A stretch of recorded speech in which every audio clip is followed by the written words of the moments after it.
అల్లు అర్జున్ ప్రస్తుతం హరీష్ శంకర్ దర్శకత్వంలో DJ Duvvada Jagannatham cinema చేస్తున్న సంగతి తెలిసిందే. అల్లు అర్జున్ సరసన పూజా హెగ్డే హీరోయిన్ గా నటిస్తున్న ఈ సినిమాను దిల్ రాజు నిర్మిస్తున్నాడు. ఇప్పటికే షూటింగ్ చివరి దశకు చేరుకున్న ఈ సినిమా జూన్ 23న రిలీజ్ చేయనున్నారు. అల్లు అర్జున్ బ్రాహ్మణుడిగా, కాంట్రాక్ట్ కిల్లర్ గా 2 విభిన్న పాత్రల్లో కనిపించనున్నట్లు సమాచారం. పక్కా కమర్షియల్ ఎంటర్టైనర్ గా తెరకెక్కుతున్న ఈ సినిమాను బాలీవుడ్ లోనూ రిలీజ్ చేయనున్నారు. బాహుబలి దెబ్బకు బాలీవుడ్ నిర్మాతలు తెలుగు సినిమా కోసం క్యూ కడుతున్నారు. అదే బాటలో డీజే దువ్వాడ జగన్నాథం సినిమా కూడా భారీ మొత్తాన్ని చెల్లించి డబ్బింగ్ రైట్స్ ను సొంతం చేసుకున్నారు.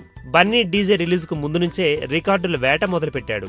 దాదాపు 7 కోట్ల రూపాయలకు డీజే డబ్బింగ్ రైట్స్ అమ్ముడైనట్లుగా ప్రచారం జరుగుతోంది. కేవలం ఒక భాషలో తెరకెక్కిన సినిమాకు బాలీవుడ్ డబ్బింగ్ రైట్స్ ఇంత మొత్తానికి అమ్ముడవడం ఇదే తొలిసారి. ఈ వీడియో గనుక మీకు నచ్చినట్టయితే లైక్ చేయండి, షేర్ చేయండి, సబ్స్క్రైబ్ చేసుకోండి.